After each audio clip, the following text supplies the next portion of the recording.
People tried to rescue a German shepherd, but what they found under made them break down in tears. Snow didn't fall. It attacked a diagonal, blinding, a swarm of needles driving the world into silence. The park shrank to ghostly lamps and crooked shadows of ice-bent trees. Marcus and Liam trudged in the white roar, faces raw, lashes crusted, telling themselves this was just another reckless walk. Then a sound threaded the wind, a thin, failing whimper, not quite canine, not quite human. They traded a look and followed it, under a clutch of oaks hunched like old men. A German shepherd lay curled so tight her spine made a barricade. Frost webbed her fur. Each breath was a tremor. She had scraped a shallow hollow, a little cave of warmth, and guarded it with her ribs. Marcus lowered to a knee, palm hovering. No growl, only eyes bright with a strange, stubborn purpose. Liam swept snow aside with frantic hands. The drift fought back, filling the gap as quickly as he made it. The dog shifted, inch by inch, revealing a sliver of hidden shapes pressed to her belly. A twitch, a peep. Marcus felt his throat close. Puppies, so small the storm seemed poised to erase them. Another sound surfaced beneath the bodies, a thread of air, fragile, rhythmic, not from the dog. Liam worked faster, breathing steam, fingers numb inside his gloves. Something rigid lay buried under the crust, a shoulder or a sleeve. He brushed away ice and touched skin cold as porcelain. The shepherd nudged his wrist with her nose, a push that felt like an order. Marcus pulled off his scarf and reached deeper into the hollow. The wind rose, flinging pellets that stung like grit. Lamps flickered. Time narrowed to heartbeats, and the soft failing breath below.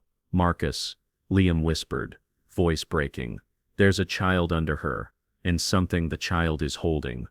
Marcus and Liam stepped into the city park as though into a snow-packed dream, where edges dissolved and landmarks forgot themselves. Routine had drawn them outside, despite banners that urged caution and neighbors who shook their heads in lobbies. The two friends kept their circuit because movement ordered their thoughts, and winter had never persuaded them to yield. Tonight, that confidence met a storm with teeth. Snow moved diagonally, needling their cheeks, polishing every rail and branch into glass, swallowing the path in a single white breath. Lamps burned inside halos that seemed to float without poles. The wind carved invisible lanes between oaks and maples, then broke those lanes with cross-currents that made every step a negotiation. Boots sank to the ankle, rose heavy, and sank again. Scarves are iced at the edges. Their conversation shrank to small gestures and short signals, chin tilts, palm lifts, a nod that meant, keep going. They walked shoulder to shoulder, not speaking at first because speech required face turns and face turns let the wind stretch. Marcus counted paces, without meaning to,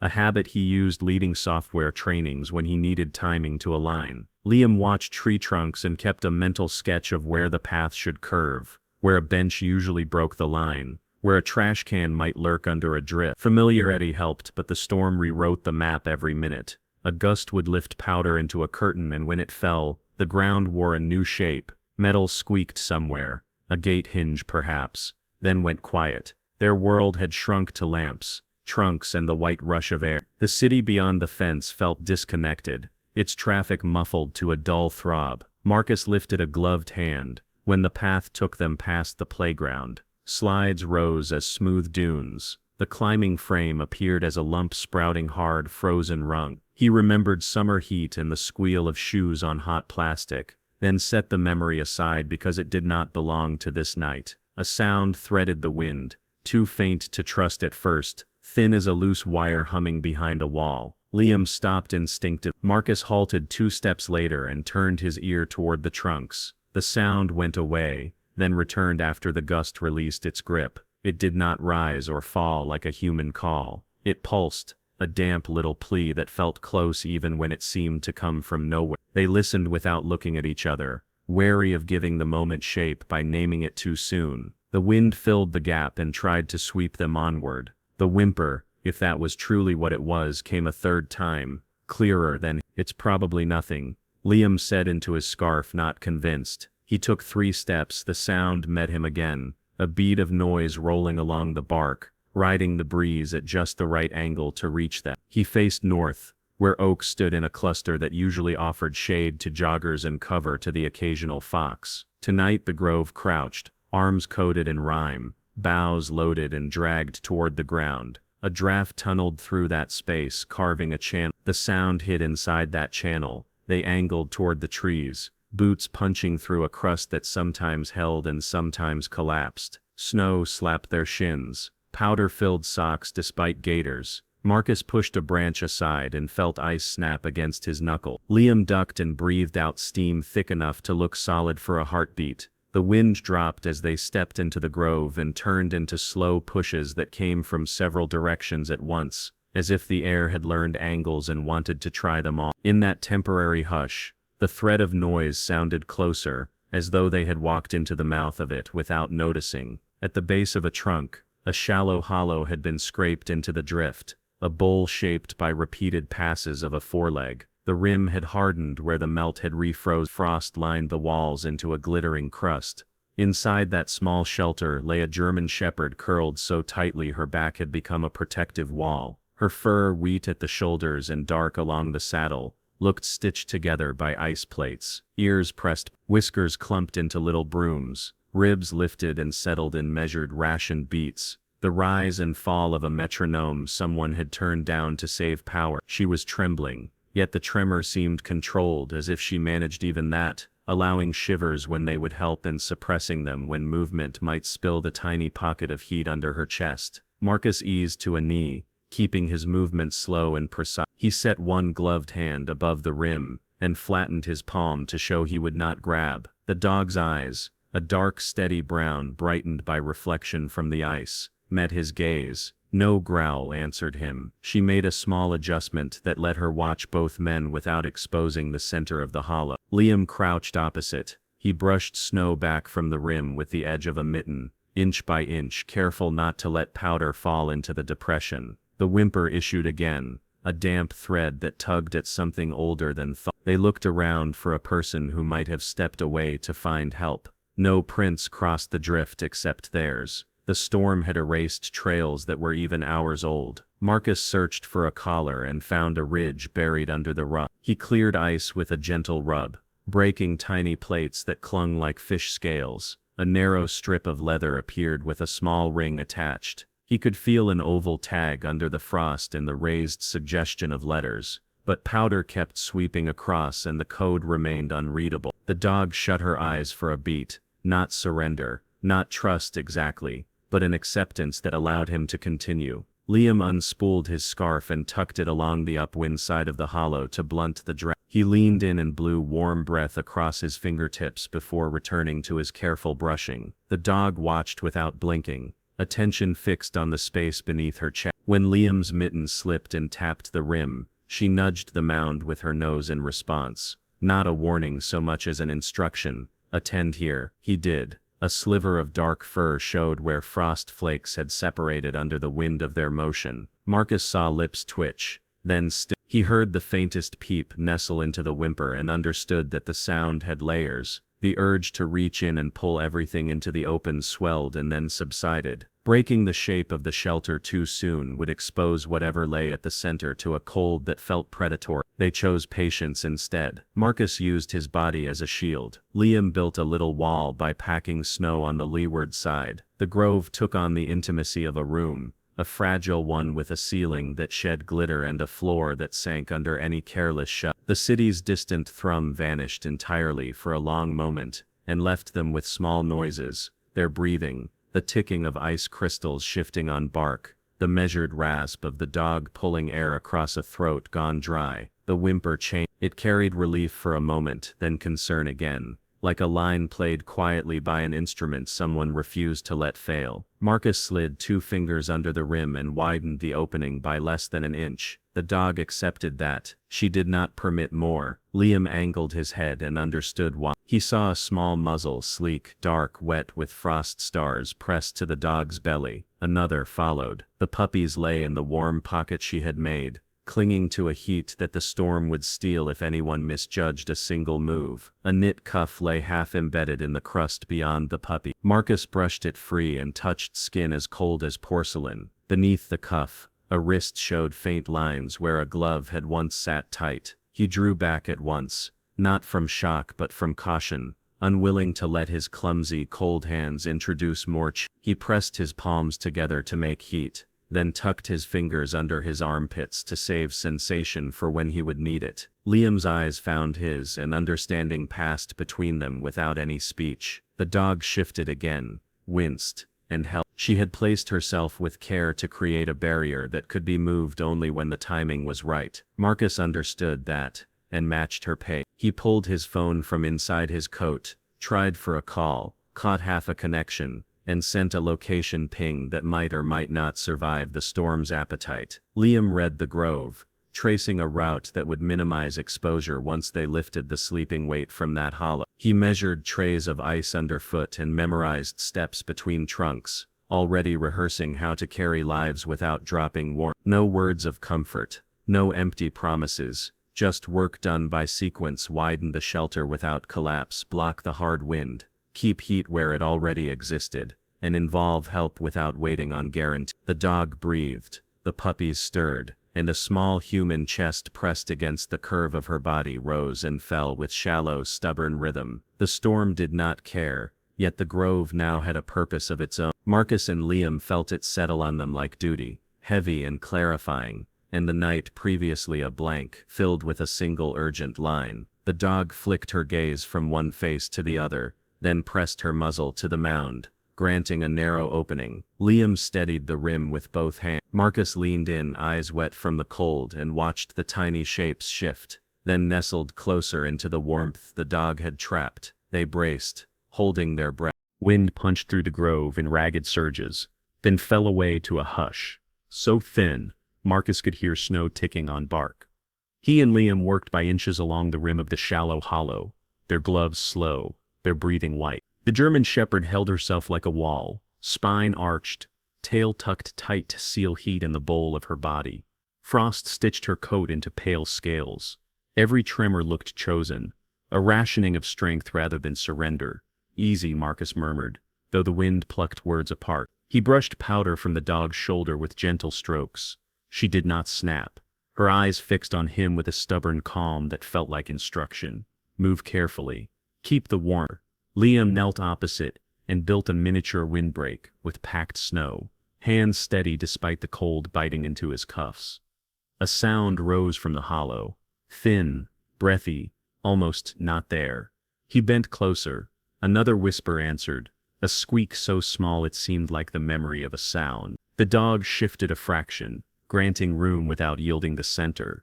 Marcus leaned in, nestled against the shepherd's belly. 3 tiny puppies huddled in a crescent, their ribs lifting in skittish rhythm. One opened its mouth, made a thread of a cry, and tucked back beneath the mother's fur. Their coats were still damp, dark as river stones.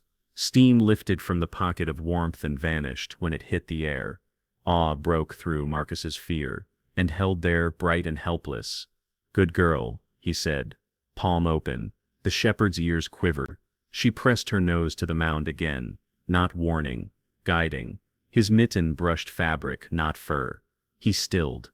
Marcus, he said softly. There's something else.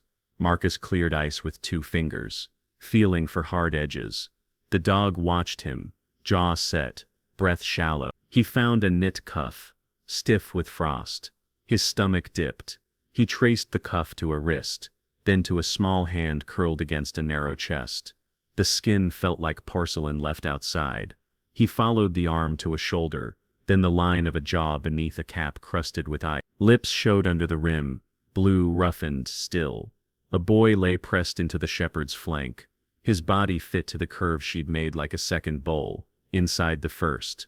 The dog slid her head down and pushed the cap lower over the child's ear with practiced care. Marcus's throat burned. Liam's breath fogged, broke, reformed. He's alive? Liam asked. Marcus spread his palms over the child's ribs and waited. A fragile rise met his hand, then another. Relief struck like a blow and left fear sharper. Yes, he said, barely. They widened the opening by an inch, afraid to steal more heat than they saved. Liam counted breaths. The dog's measured sighs, the boy's thread. the puppy's tiny flutter. He pulled off his inner liner and folded it along the rim to block a seam where wind probed like a knife. Marcus rubbed the child's cheek with the backs of his knuckles until the skin softened from stone to wax. The shepherd watched every movement, ready to adjust if they broke balance. Static gnawed at Marcus's call to emergency services, yet he spoke to the void anyway. City Park, Oak Grove, unconscious boy, German shepherd, 3 newborn pups, severe exposure. He sent a location ping, watched the icon stutter, then lock. He tucked the phone deep to save its battery for whatever came next. They worked without chatter, because panic wastes heat. Liam mapped a path between trunks, stamping ledges into the drift where feet might slip. He pictured carrying the pups in his scarf, the child in Marcus's arms, the dog limping alongside because there was no force on earth that would pry her from this circle. Marcus rehearsed tiny motions. Lift a fraction, slide something warm between child and snow, set him back into the pocket, assess again. The storm hissed against bark, then threw a handful of pellets like grit. Marcus became a roof, back curved, face low. Liam leaned under a sagging branch to stop its sifting powder from entering the hollow. The boy's lashes glittered with frost. Marcus rubbed them clear with a thumb and whispered a name, because names help bodies fight. Noah, he said. Hold on. The smallest puppy twitched and found its mother's belly. Milk would come only if she had anything left to give. Her breathing had the stubborn cadence of a metronome on its last spring. She had not chosen comfort. She had chosen geometry. Angles that trapped heat, contact points that shared it, weight distributed to keep the pocket intact. Marcus adjusted his position to match her architecture. Awe and terror braided through his chest. What now? Liam asked quietly. We prepare, then lift, Marcus said. No sudden changes. Keep the pocket alive until the last second. They carved shallow steps to the path. Liam smoothed ridges, stamped platforms and knocked ice from a root that could trip them when the child lay in their arms. Marcus warmed his hands under his coat, then slipped them back into damp gloves and checked the boy again. A pulse fluttered at the neck, faint but consistent. He took off his wool hat and eased it under the back of Noah's head to keep skin from stealing cold off the crust. The shepherd's eyes held him. He read fatigue there, and a resolve that made his own seem small. She nudged the boy's shoulder with her nose, then licked his cracked lips, patient, rhythmic, as if she could teach the body the habit of life. Liam swallowed and kept his voice steady. Ambulance will fight the roads, he said. Could be minutes, could be longer. Then we're there in minutes, Marcus answered. He slid his hands under Noah along the line of the dog's ribs, palms up, wrists flat to keep edges from cutting warmth. He lifted a finger's width. The boy's weight sagged, then steadied against his forearms. The shepherd shifted with him, holding the geometry while giving space. Liam tucked his scarf into a sling across his chest and made small nests where the pups would rot. Wind gathered and leaned through the grove, then reeled back like a tide. In that pocket of mercy, the boy's breath deepened half a step. Marcus felt it against his wrist and almost cried. He locked his jaw instead and looked at the path Liam had made, memorizing every step. A flicker reached them through the snow, distant, intermittent, not yet a promise. Siren song failed in the wind, but light managed. The men did not celebrate. They used the sec. Liam slid a thermal packet from his inner pocket, shook it to wake the chemicals and pressed it along the child's sternum under the coat. Marcus monitored the boy's face for any sign of distress. The shepherd gave him a long look that said, continue. He did. On my count, Marcus said, voice low. We lift him to my chest. You seal the pocket around the pups and bring them in the sling. She comes with us. And if she collapses, Liam, we still bring her, Marcus replied, because leaving her wasn't an option the heart could even phrase. He bent closer to her ear. We're going to move, Luna. The name slipped out, chosen by something beyond reason. Her ear flicked. She understood movement, if not syllable. Marcus breathed in, held, breathed out, and counted. 3. He lifted. Noah's body rose, frighteningly light, then sagged against him. Heat began to leak from the pocket he left, so Liam moved instantly, tucking the pups into the scarf sling, and packing spare cloth into the hollow to preserve what warmth remained for the dog's core. The shepherd followed the child, front legs shuddering, back legs catching, every inch of out. Have you ever witnessed a moment where life hung by a thread? Reflect on what you do. Marcus rose with Noah cradled to his chest, the boy light as a hollow reed, skin cold through layers that should have protected him. He tucked the cap beneath his chin, folded a coat flap over blue lips, and wound his scarf tight to trap the smallest breath. A shallow puff brushed his collarbone. "Stay with me," he said, voice low, steady, because steadiness could be lent. Liam slid the 3 puppies deeper into his sling, wool shaped into little nests against his sternum, then reached for Luna. The shepherd pushed up, legs quaking, claws scoring ice, and sagged against his arms. She did not look at her own body. She looked only at the bundle in Marcus's arms.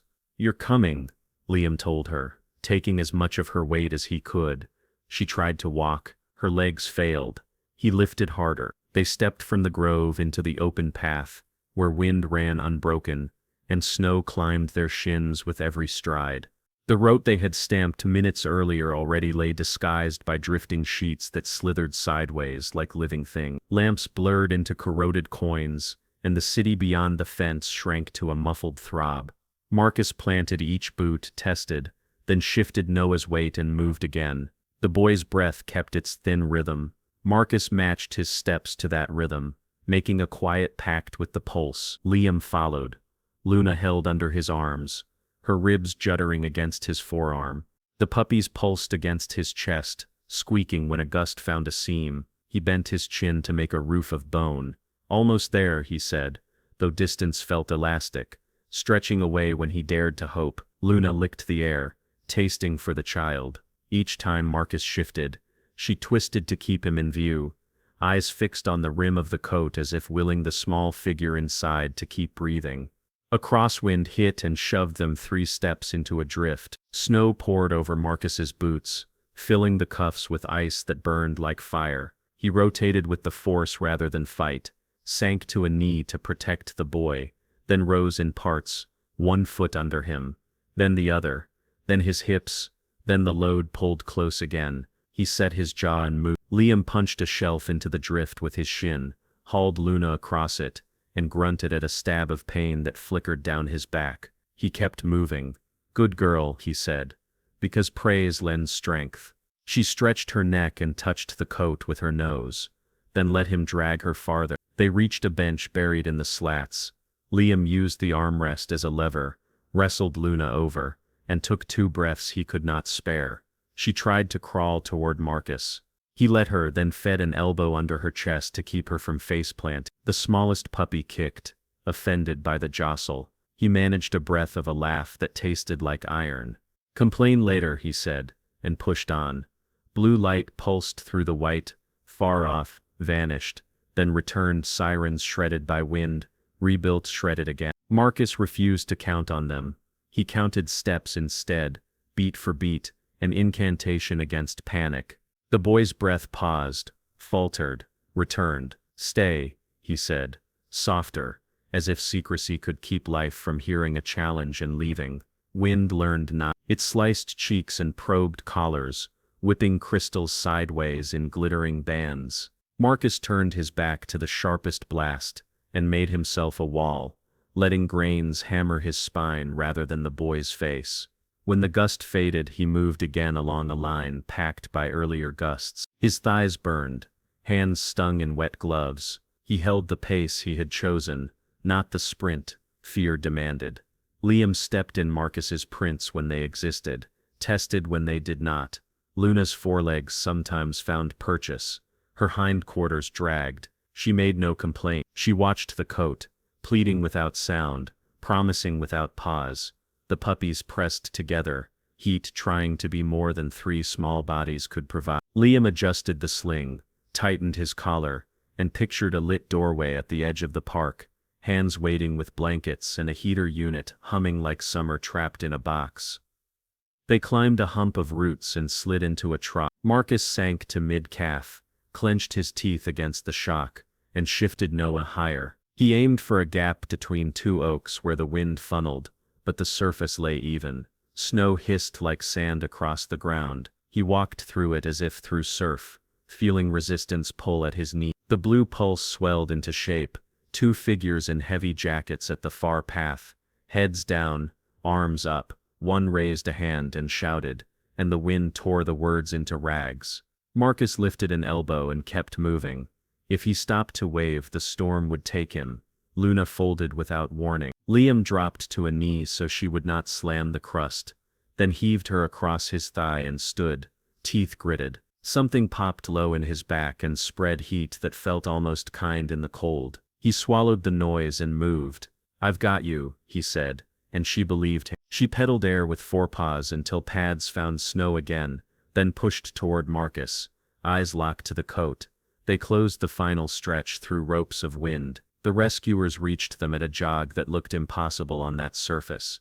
Practiced feet finding what could hold. Hands steadied Marcus's elbow and guided him to a sled, unspooling a blanket that steamed when it met their collected heat. He laid Noah down and kept two fingers at the jaw to guard the pulse, as if attention itself could keep it from slipping. A mask sealed over the boy's mouth. Warm air hissed. A light flicked across pupils that tightened to pins. Numbers were called, orders answered, straps bucked. Another medic took Luna's weight, sliding her onto a canvas stretcher, while a partner tucked a thermal wrap around her and clipped an IV to a pole with quick, sure hands. She tried to crawl toward the sled. The medic set a steady palm to her shoulder, and spoke softly, voice a low anchor in the gale. The puppies went to a smaller sling, pressed against a heater pack. Their thin cries sharpened into indignant chirps that sounded like a tiny victory choir. What would you risk to save a stranger? Think about it as they fight the storm. Marcus climbed onto the sled, boots braced against the runners, one hand on the rail, and one resting over Noah's sternum to feel that stubborn lift. "We're here," he whispered. "Keep going." The team leaned into harnesses, and the sled slid toward open doors that glowed like a different season. Liam refused to release the stretcher rail, jogging beside Luna and talking nonsense that sounded like a prayer. Blue light filled the doorway as the sled slid home, and breath, heat and purpose eclipsed the storm's hunger outside. Flashing blue cut through the white squall. As the sled reached the park gate, doors swung open. Warm air spilled from the ambulance, smelling of plastic and ethanol. Two paramedics guided Marcus to the cot, clipped monitors across Noah's chest, and slid a sensor under his tongue. A heated blanket unfurled with a hiss. Numbers blinked, weak yet present. Marcus kept his palm over the boy's sternum, feeling that fragile lift as if it were a secret flame he could cut from the wind. "Core temp 30, one medic said. "All focus. Start warmed fluids. Humidified oxygen." A mask settled over Noah's mouth. Condensation bloomed, faded, returned. The tech tucked warming packs along the armpits and groin, taped them in place, and wrapped his head with insulating foam, leaving room for airflow. A faint cough rattled. Marcus leaned close. "Hold on," he whispered. "You're safe. Stay with me." Outside, Liam shouldered through drifts toward the veterinary clinic, 3 blocks away, following orange stakes set by a volunteer crew. Luna lay across a canvas stretcher, eyes trained on the ambulance even as wind forced them to slits. The sling, holding the puppies pressed against his chest, their tiny protests vibrated through wool. A volunteer matched pace, carrying an IV bag high. "Almost there," Liam said, voice hoarse but steady. A gust shoved them sideways. He pivoted, used the push to slide past a buried curb, and kept the stretcher high. Inside the rig, a medic threaded a line into a vein at Noah's inner elbow. Another checked pupils, then listened long at the ribs. Shallow but improving, the driver called a route over the radio. Marcus sat on the narrow bench, knees braced, staring at the faint rise under the blanket. The monitor answered with small steps upward. He told the boy about summer sidewalks that hold heat after dusk, about the rasp of wheels on a new skateboard, about meeting a dog who refused to quit in a storm. Words built a bridge through the roar. Liam reached the clinic as lanterns flared in the window. Staff in scrubs opened the door wide. Heat rolled into the foyer, heavy with disinfectant and metal. "Hypothermic shepherd. 3 neonates," he said, fighting the shake in his jaw. Nurses lifted Luna to a table, A veterinarian clipped ice from fur and slid a warming mat underneath. The dog shivered hard, then stilled, eyes fixed on the carrier where the puppies waited. Hang dextrose, warm saline, humidified oxygen, the vet said. A mask descended, and fogged with each breath. The puppies went into clear incubators that hummed like soft engines. Temperature gauges climbed by fractions. One slept with a limp mouth, until a technician rubbed its chest briskly. The tiny head jerked, and a squeak answered, outraged and alive. Liam planted both hands on the acrylic and exhaled for the first time since the Grove. Good fight, he said. Luna heard the sound and tried to rise. Legs failed. The vet steadied her and slid the mask closer. Let her see, Liam asked. The tech wheeled the incubator closer until Luna could watch the tiny shape squirm. Sirens thinned, turning to the steady rumble of speed on plowed roads. Marcus leaned to the driver's window and confirmed the address the dispatcher had logged. A hospital crew waited at the bay, blankets stacked, a heater roaring, active rewarming, a doctor said. Assess frostbite once perfusion improved. They transferred Noah to a bed that looked too large for a boy with such narrow wrists. Marcus's hand hovered over the rail, until a nurse squeezed his shoulder and guided him along. Stay close, she said, moving aside without breaking pace. Back at the clinic, Liam paced between rooms, refusing the chair a receptionist offered. He read posters without absorbing them, then returned to Luna. The vet threaded a catheter and taped it with practiced economy. Warmed saline began to drip, drop by drop, into a line that looked like a saved path through snow. She's dehydrated, exhausted, and chilled, the vet said, meeting his eyes. But her heart is stubborn. Like her spirit, he answered. She guarded lives all night. He pressed his knuckles to the steel edge, willing strength into the metal. The incubators glowed. Tiny bellies rose and fell like lantern flickers. A nurse checked temperatures, wrote numbers on a whiteboard, and whispered encouragement, as if the pups understood cadence and time. At the hospital, heated air bathed Noah through the mask, while a bear hugger lifted the blanket into a soft tent. Nurses rotated warm packs as timers chimed. A phlebotomist sought a second line with gentle persistence, and found one that threaded as if the skin had decided to help. Color at Noah's lips shifted from slate to faint pink. Marcus blinked hard, then silently counted each rise, each return. Family? A social worker asked. We have a number on file. Marcus passed his phone, pulled up recent calls, and handed over emergency contact. In the clinic, Liam texted Marcus a photo. Luna with her muzzle inches from the incubator window, eyes clearer, ears lifting at the small complaints inside.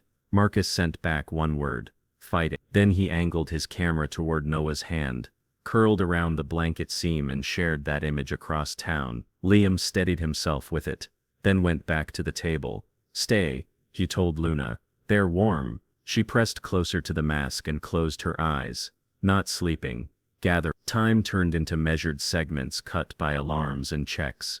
Marcus stood through them, leaving only when a nurse insisted he drink water. He returned with a paper cup and set it down on top. A doctor lifted the blanket, examined the toes, and nodded at the capillary refill that no longer lagged. We'll continue rewarming, then scan for internal cold injuries, the doctor said. He's trending right.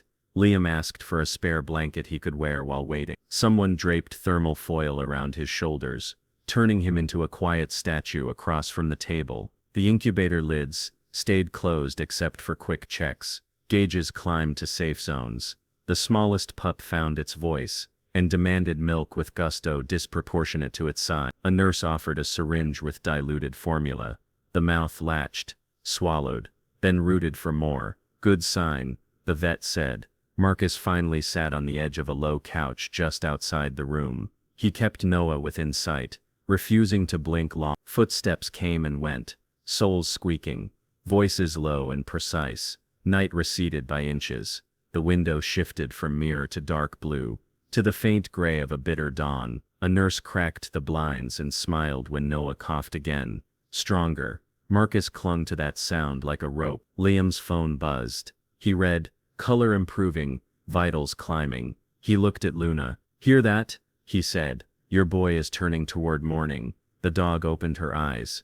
then pushed her nose under the vet's gloved hand in a gesture that looked like permission to continue care. The line dripped on. The incubators hummed. The clinic's clock clicked another minute toward day. When hope seems lost, what keeps you fighting? Let their strength inspire you. Dawn thinned the storm to a pale film across the hospital windows, and the room finally loosened its grip on the night. Machines murmured in ordered patterns. Warm air drifted beneath a lifted blanket, and a cautious flush returned to Noah's lips, as if morning had taken a chair beside him. Marcus stood with both hands on the rail, watching the monitor climb in careful steps, trusting numbers and breath more than hope. A nurse checked the IV, listened long at the boy's chest, then offered a small nod that felt like a floor beneath his feet. Temperatures rising, the respiratory therapist said, adjusting the mask while humid mist puffed and cleared. The attending pressed 2 fingers to Noah's wrist, waited through a measured count, and spoke quietly. Better. We'll taper active warming as his body takes over. Relief moved through Marcus so fast his knees softened. He sat because sitting kept him from swaying. The grove returned in flashes. Luna curled like a shelter, wind like knives, the tiny pulse he had guarded with 2 fingers, and the contrast almost hurt. Here, rhythm had ruled. He kept his palm over the blanket's edge, not touching, as if steadiness could travel through inches of air. He texted Liam, pulse stronger. The reply came at once. Luna calmer, pups stirring. He closed his eyes and let those words settle like heat after a long cold. Footsteps whispered over the polished floor. A tech raised the warming tent a finger's width to prevent cool pockets near the shoulders. A fresh bag of heated fluids clicked into the pump. The social worker confirmed Noah's mother was en route as soon as the plows cut a final lane. When Noah coughed, thin, deliberate, unmistakably alive, the therapist eased the mask aside for a brief trial. 2 breaths arrived on their own, shallow first, then deeper. Eyelids fluttered. The mask returned not as a setback but as part of the plan. Marcus learned by listening. Steady increases, vigilance for rhythms that wander, respect for time. He matched his own breathing to the faint rise beneath the blanket, and felt his hands grow steady. Across town the clinic glowed like a harbor after a squall. Luna lay on a padded mat, IV taped to her foreleg, oxygen tubing resting near her muzzle. Her breathing had shifted from battle to work. Liam stood close, wrapped in a silver thermal sheet, and the staff kept tugging around his shoulders whenever he forgot himself. He's warm, he told her. He's getting stronger. One ear tipped toward his voice. Her gaze moved to the row of incubators, where 3 tiny bodies slept under steady light, small shapes rising and settling like the tide. The veterinarian listened to Luna's heart, counted, listened again, and allowed a faint smile. Stabilizing, she said. A technician slid a shallow bowl of warmed broth forward, and waited. Luna sniffed, hesitated, then took 3 careful laps. Liam's laugh broke into a whisper. That's my girl. Inside the incubators, Gage's climbed in patient step. The smallest pup, late to cry last night, twitched with intent, mouth searching for warmth. A nurse opened a port, and offered a slender syringe of formula. The mouth latched, swallowed, paused, then latched again with a firmness that felt like a promise. Liam leaned until his forehead touched the acrylic. You stubborn spark, he murmured. Keep going. The nurse rotated siblings so each could feed, checked weights with a tiny scale, and wrote tidy increments on a whiteboard that became a map of small victory. Back at the hospital, the attending reviewed imaging to rule out hidden injury, while a resident tracked temperature, electrolytes, and the measured cadence of rewarming. Marcus sent Liam a photo of Noah's hand curled around 2 of his fingers, the grip faint but intentional. Minutes later an image arrived from the clinic. Luna's muzzle resting near clear plastic, eyes fixed on the tiny movement inside. Morning pressed against the storm's wreckage. Plows carved lanes. Blue sky returned like something remembered. Inside, warmth kept its quiet campaign. The team lowered the blower by a notch and eased the fluid rate. Let's try a longer mask break, the therapist said. Marcus bent close. Hey kid, he whispered. You did the hard part. Noah took 3 breaths on his own, then a 4th that sounded like a Lids fluttered. A small frown appeared, and faded. The mask returned, gentle and sure. At the clinic, a rescue group delivered heating pads, knit caps and a note tied with a blue string. For fighters who make mornings happen, Liam read aloud. Luna's eyes softened, as if human sounds could melt metal. The vet checked gums, and watched Pink return faster than before. See? She said. Liam did. He also saw fatigue marking fine lines around Luna's eyes, and he answered it with steadiness. Rest, he told her. We're here. The smallest pup protested the end of a feeding, with a squeak big enough to startle its siblings. The room laughed, soft and relieved. The way people laugh when pressure eases and they are surprised to find joy still knows the door code. Late morning arrived, bright and exact. In the hospital, the monitor's numbers looked less like riddles and more like a path. Observation, the attending said. Frostbite assessment later. The trend is right. Marcus stretched once and returned to the bed because the distance still felt like a dare he would not take. The therapist lowered the mask and coached a longer trial. Noah's breaths came in pairs, then in sets of 3. Held, released. Held again. Heat settled through his limbs like something earned. Praise came in plain language, the way a coach talks to a swimmer to the wall after a hard lap. Marcus found himself sinking his breath to the boy's pace, and didn't stop, because it helped. The vet reduced Luna's oxygen a fraction. The dog lifted her head without wobbling, licked Liam's knuckles and set her chin down with careful dignity. You kept them alive, he said. We're finishing what you started. She blinked once, slowly, as if agreeing. Early afternoon carved the snowbanks into bright facets. Marcus texted. Eyes opened. Liam read it to Luna. The dog nudged his palm as if the words carried. He kissed her head and looked to the staff, unsure about lines he couldn't see. The vet nodded. She knows gratitude when it appears. The hospital team tried a brief interval without the warming tent. The blanket settled flat. Noah breathed room air through the mask and then, for measured moments, without it, he grimaced, blinked, and fixed on Marcus, with a look that began far away, and landed exactly where it should. Marcus almost cried from the plain recognition. You're safe, he said. We've got you. The boy's fingers tightened, then loosened, testing the frame of the moment. A nurse adjusted monitors and quietly marked the time, not as a climax, simply as the next true step. Across town, incubators held steady at target temperatures. The pups slept in a pile that pulsed with even breath. Luna closed her eyes and slept for more than a minute. Liam sat on the floor near her mat,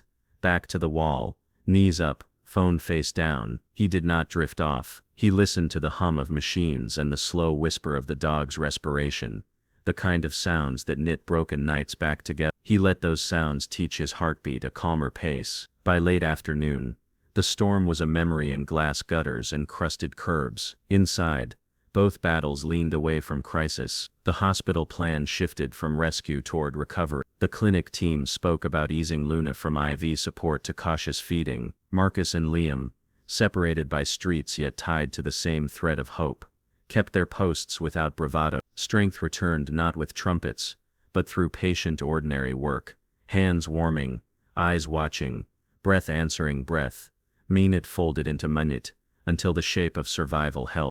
The doors to the pediatric unit slid apart, with a hush of held breath, and Clara stepped through with snow in her hair and panic strapped across her chest. She had run the last block, boots soaked, scarf loose, the storm reduced to crusted ridges along the curb, but its fear still loud in her blood.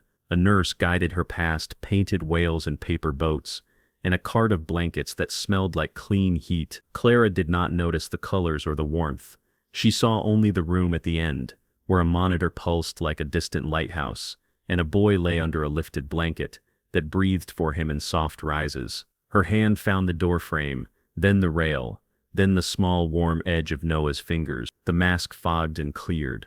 A steady rhythm ticked on the screen. Marcus, who had held that rhythm with two gloved fingers in a white world, stepped back, palms open, as if to say this space belonged first to a mother and her child. Noah's lips had a new color, winter's slate, giving way to a faint blush like first light over ice. He stirred at her touch, lashes quivering. The respiratory therapist nudged the mask aside for a measured interval. Noah drew 2 breaths on his own, then 3, then a careful 4th, that sounded like a small complaint. Clara bent until her forehead touched his, and their breaths braided. I'm here, she said, the words breaking and reforming, sturdy as rope. He tried to nod and winced. She stilled him with a palm at his hairline. A nurse adjusted a number on the screen, and smiled the unflashy smile of someone who has watched the worst night's turn. Marcus watched the numbers too, because numbers had carried him through the storm. Counts and steps in the stubborn litany of do this, then this, then this. Mom, Noah whispered. The room hushed around the single syllable. Clara laughed and cried at once, those sounds meeting in her throat and dissolving. I'm here, she said again, softer, like a vow renewed. He blinked toward Marcus. He carried me, he murmured. She guarded me. Clara followed the tilt of his eyes, as if she could see across blocks into the second battle, where fur and tiny hearts beat under bright lamps. We'll thank them, she said, and then she lifted her gaze to Marcus. Gratitude pushed tears into the light. You found my son, you stay. He shook his head, embarrassed and earnest. We followed a sound, he answered, and a dog's courage taught us the rest. Across town, Liam leaned on a steel edge and watched Luna lift her head from the warming mat. The German Shepherd had slept in narrow strips all morning, each sleep deep enough to trade exhaustion for fuel. Now her eyes were clear, her breath even. The IV clicked a metronome, no longer frantic. The incubators glowed gold, as if someone had poured dawn into boxes. The smallest pup, late to cry in the night, wriggled with new certainty, a tiny swimmer testing warm water. A tech opened a port and offered a thread of formula. The mouth latched, swallowed, paused, then latched again with a stubborn rhythm that made the room exhale. Luna's ears tipped forward. She tried to rise. The vet steadied her with a calm hand. Almost, she said. We keep saving your strength for the next step. You did it, Liam whispered, voice rough from wind and wakefulness. They're hungry. The veterinarian nodded without looking up from the chart. Strong reflexes, she said. If her temperature holds and the pups keep this energy, we'll try supervised nursing. Liam smoothed the foil blanket around his shoulders and texted Marcus. She's licking them, smallest fighting like a spark. The answer arrived with a photo of Noah's hand curled around Clara's fingers, eyes open, pupils steady, a small frown of effort at the corners. Heat moved through Liam's chest in a way blankets could not give. It was the heat that comes from two battles turning at once. In the hospital, Clara told Noah about buses stranded at corners, the way calls would not connect, and the volunteer who banged on her door when the plows cut a lane. He listened as if history were being written on the quilt. The therapist lifted the mask again for a longer try. Noah breathed in pairs, then in sets of 3, then settled into a gentle rhythm that felt like a hand placed on the room's spine. A child life specialist brought a knitted cap shaped like a blue boat. Sailor, Clara teased, tugging it down. Only if Luna captains, Noah whispered, and Marcus's laugh startled him. It sounded like a door opening in spring. Noon polished the city to brilliance, ice blinking on branches like coins. In the clinic, Luna's tail thumped once, then again shy beats of a drum. The smallest pup squeaked with outrage at the pause between tastes. The tech laughed bright and soft. Very opinionated lungs, she said, and the phrase felt like a blessing. The vet reduced oxygen another notch and loosened the thermal wrap. Luna lifted her head without wobbling, licked Liam's knuckles, then set her chin near the incubator window. The tech rolled the box closer, so she could watch the small bodies shift en route. Supervised nursing in an hour, the vet announced. Short session, then back to warmers. Liam texted Marcus. Progress. The reply came. Same here.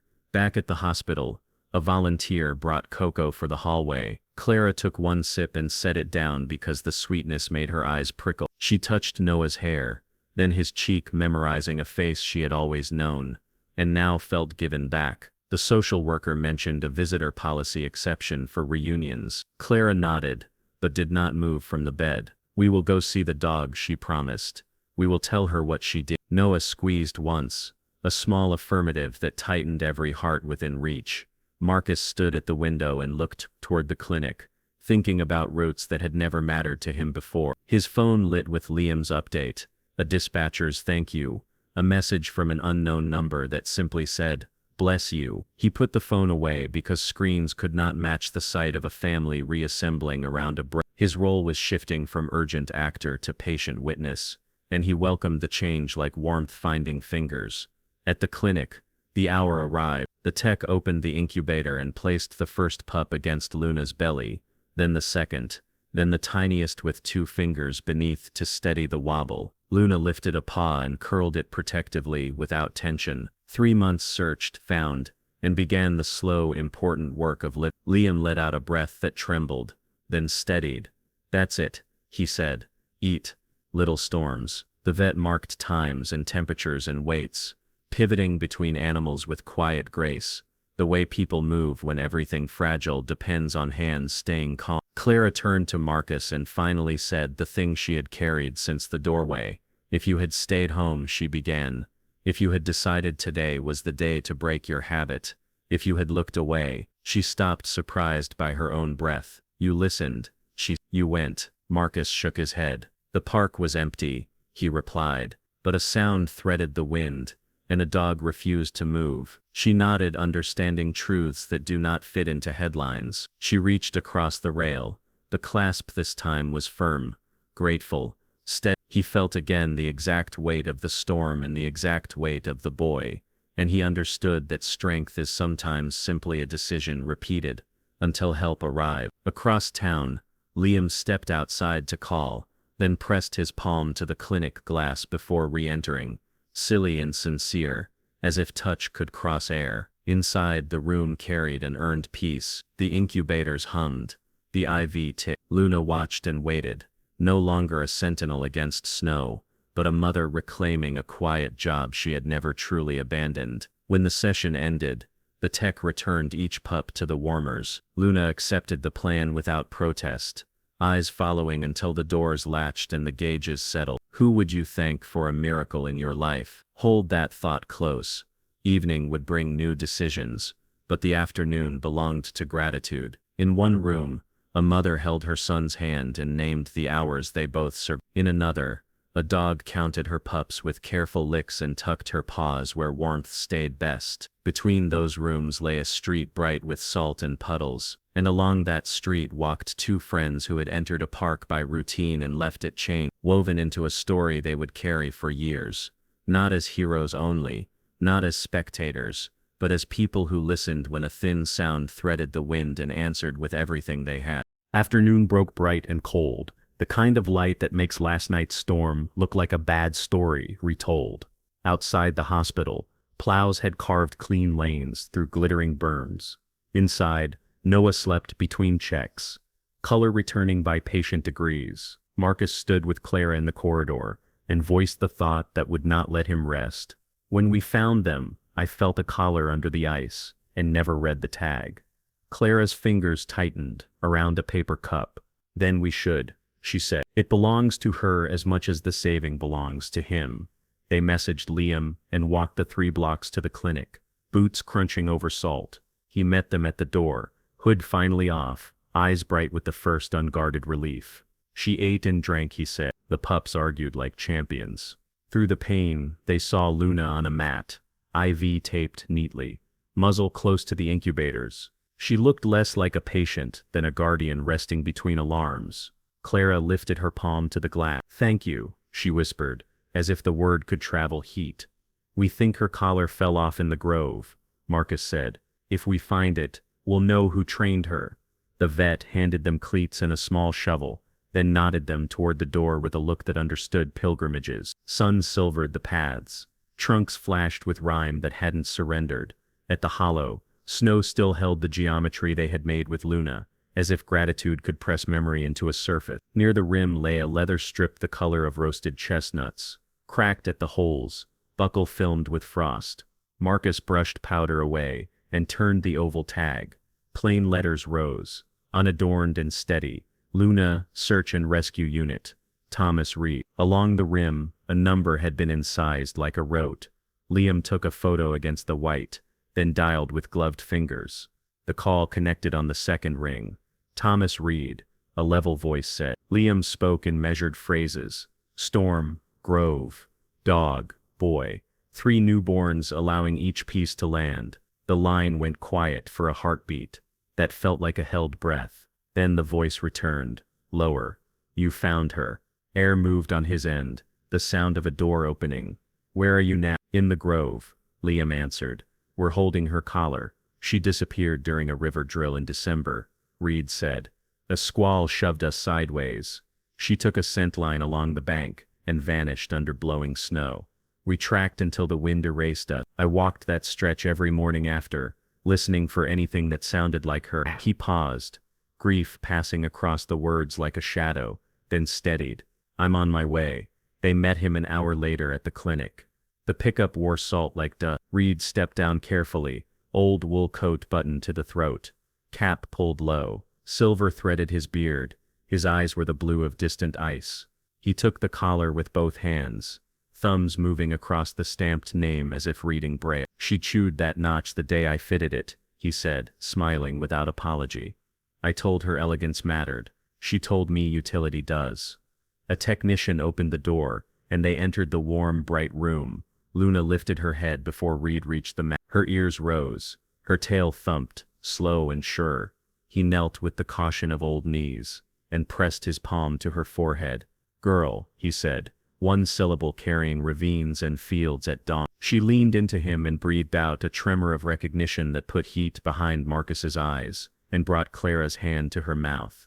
Reed's fingers traced along the place where ice had once clung. I hoped you found hay, he murmured. Instead you built a room out of snow. He looked up. Marcus described the hollow and the precise way Luna had allowed them to widen the rim. Liam added the part where the smallest pup refused to be last. Clara spoke of Noah opening his eyes and asking for the dog who had guarded him. We teach dogs to read air the way rivermen read water, Reed said, voice even, reverent.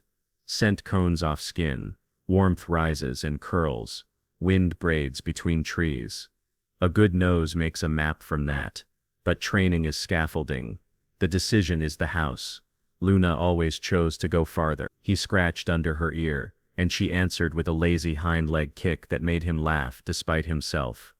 See, he said, polite, then practical. Clara lifted the collar. May we put this where she can see it? Reed nodded. She set it on the mat by Luna's paw. The dog tapped the metal with her nose, and rested her chin beside it. A quiet claim that sealed a chapter. In the incubators, 3 small bodies stirred, rearranging into a knot of warm persistence. The vet adjusted a gauge by a fraction, and made a note. No one cheered. The room understood the holiness of restraint. Marcus studied the tag again, thinking about how simple letters can hold a life's purpose. You made a decision, he told Reed. It felt like she measured us and then made room for help. That's partnership, Reed replied. People imagine rescue as a sprint. Most of it is making the right shape around the problem, and waiting until time moves the needle. You matched her shape. She let you in. That saved minutes you didn't have. Liam asked the question, hovering like breath on glass. Will she return to official work? Reed studied Luna's eyes, and the cadence of her chest. Work wears many uniforms, he said. She already served beyond any certificate. If she heals and wants the field, she'll write the term. If she stays with the boy she saved, that's a post with holy hours. Clara blinked and smiled through tears. She saved him by being exactly who she is, she said. Luna watched her with calm attention, the kind that absorbs and keeps. Reed nodded. We teach them to find us. They still surprise us with how they choose to keep us. A volunteer slipped in with a box of knitted squares and a note. Little blankets for little fighters. Liam laid one near Luna's paws like a small flag. Outside, roofs let go of crusted sheets that shattered into glitter. Inside, machines hummed their modest music, and hope kept building without ceremony. The storm felt both close enough to taste, and far enough to fold into language. Reed rose slowly, joints acknowledging the years. I'll notify the unit, he said. Her record will reflect what happened here. He looked at each of them in turn. Rescue is a chain. Last night every link held. He bent, kissed Luna's head, and straightened with a wince he refused to name. At the door, he glanced back, a grin flickering. She always preferred improvised plans that worked. They lingered after he left. Marcus touched the collar, and felt purpose in its worn leather. Liam checked the incubators, and grinned at the steady climb on the gauge. Clara exhaled, set her palm against the glass, and whispered the dog's name as if it were both prayer and anchor. Beyond the windows, The city softened into mirrored puddles and quiet streets. Within the chapter closed, a caller returned, a trainer's faith affirmed, a mother's thanks spoken, and a brave dog named Luna resting beside her pups. The storm's fierce lesson preserved as living memory for them all. Sun melted the city's crusted edges, and the hospital felt built for beginnings. Noah sat propped against pillows, knitted cap tilted, cheeks pink. He asked for water, then for the name that had run through his dreams. A nurse smiled and opened the door. Marcus stepped back as Clara wheeled a visitor close. Luna entered at an easy pace, frame steady now, tail drawing calm arcs. She paused, tasted the air, and went straight to the bed. "Hi, Captain," Noah whispered. His hand slid into her ruff. A deep, pleased breath answered. Behind them, a tech rolled in 3 small carriers. A chorus of squeaks followed. The pups tumbled onto a folded blanket. Bright eyes, stubby legs, the soft look of beings learning voice. Noah laughed, a sound like sunlight. "They lived," he said, wonder and certainty braided. Luna checked each pup, then lay by the bed, with her muzzle against Noah's wrist, as if clocking his pulse herself. 2 days later, the discharge papers came. The storm's damage had become a list with boxes to tick and appointments to keep. Clara's apartment waited on a quiet street of stacked porches and winter plants holding for spring. Volunteers carried a crate, bags of feed, and a short gate for doorways. Marcus and Liam assembled the gate with clumsy efficiency and too many screws, laughing because joy leaves room for small mistakes.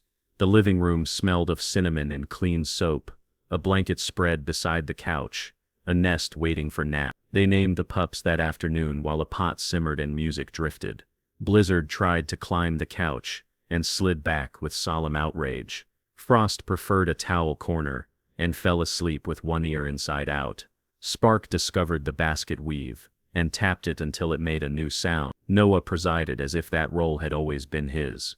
"Blizzard," he said, scratching the climber's chest. "Frost," he added, smoothing the quiet head.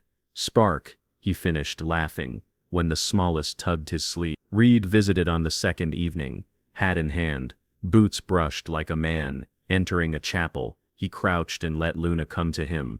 She pressed her head to his coat, then looked back to Noah, which told him everything. "New mission," he said, taking a chair that faced them both. "The best assignments choose us." He examined the pups with practical tenderness.